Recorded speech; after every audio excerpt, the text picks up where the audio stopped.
Hörmətli qardaşlar, ilk öncə Allahdan qorxmağı tövsiyə edirəm. Bu Allah Taala'nın həm bizə, həm bizdən əvvəlki nəsillərə etdiyi bir nəsihətidir. Ona görə qorxun Allahdan, haqq təqvası ilə və bilin ki, təqva azmış qəlblərin azuqəsidir. Zülmətə düşmüş kəslər üçün nurdur və həmçinin ayaqlar sürüşdükdə onun qorunmasıdır, sipəridir. Və sonra bilin ki, qəlbin xəstəliklərindən biri də, təhlükəli xəstəliklərindən biri də hansı ki, səbəbdir əməlin tələf olmasına, məhv olmasına. İnsan zənn etsə ki, insanları aldada bilər. Və insanları aldadıb nicat tapa bilər, salamat ola bilər, xilas ola bilər. Və unudar, elə zənn etsə unudar ki, bir qələm var, hansı ki yazır, onu aldatmaq olmur. O qələm hansı ki yazır, o yanılmır, qafil deyil. Bəli, bacararsan insanları aldatmağı, lakin o yazan qələmi aldada bilməzsən. O yazan qələmi tutan mələyin yazısından yan keçə bilməzsən. Ona görə də əzəmətli bir bəladır ki, İnsan zənn etsin ki, qadirdir məxluqatı aldatmağa, xəlqi aldatmağa. Lakin unudur ki, Xaliqin nəzarətində yaşayır.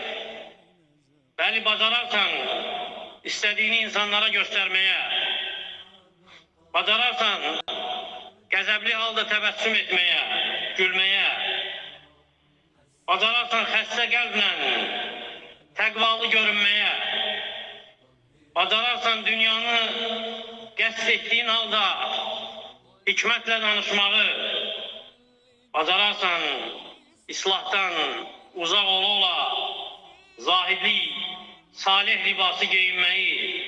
Lakin Allah, vallahi Allahı aldada bilməzsən. Allahı aldatmağa çalışırlar. Halbuki Allah onları aldadır. وَاِنْ تَجَرْ بِالْقَوْلِ فَاِنَّهُ يَعْلَمُ السِّرَّ وَالْأَخْفَى. Sen uzadan danışsan da, yani danışmasan da fark etmir. Çünkü Allah sirri de bundan daha gizli olanı da bilir.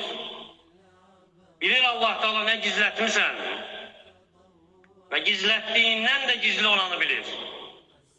Kalbinin dahilini bilir. Nəfsində dolaşanı bilir, hətta ağlıva gəlməyib, gələcək olanı bilir. Və dünya sadəcə bir məkandır. Onda bəzənə bilərsən. İnsanlar üçün onların gözlərində nəyisə bəzədə bilərsən. Lakin ahirətdə bütün sirlər aşkara çıxacaq. Ahirətdə bütün sirlər aşkara çıxacaq. İnsanlar əməllərini görür. Lakin Allah Teala niyyətini görür, bilir. İnsanlar ibadətinin zahirinə baxır. Lakin Allah Teala qəlbinə nəzər edir. Qəlbinin dərinliklərinə baxır. İnsanlar libasını, bəzənməyini, zinətli görür. Lakin Allah Teala qorxuvu, ümidini, sadiqliyi, səmimiliyi görür. İnna Allah la yanzuru ila suvarikum və la ila əcsamikum velakin yanzuru ila qulubikum və a'malikum. Allah Teala sizin surətlərinizə baxmır. Hansı şəkildə siz ona baxmır, cisimlərinizə baxmır. Lakin baxır qəlblərinizə, əməllərinizə. Neçə insan var ki, insanlar ona tərif deyir, sənalar edir.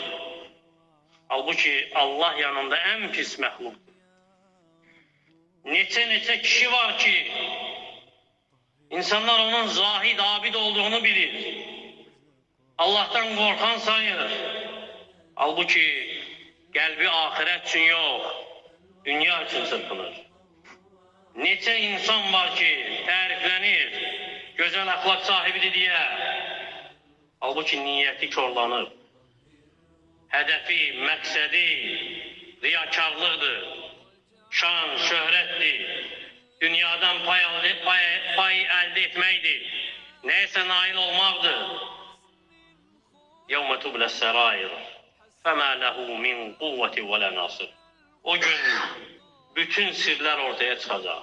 Açılacaq qəlblər, onda olan görünsün deyə. Gizlin əməllər üzə çıxsın deyə. Və əgər etdiyin əməl Allah üçün deyilsə, o əməli edib Allah Taala'nı aldatmağa çalışma.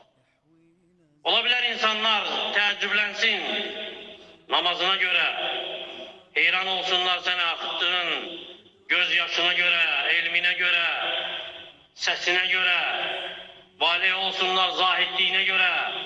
Lakin Allah soruşacaq. Ne üçün? Neye göre, kimin için ve necə?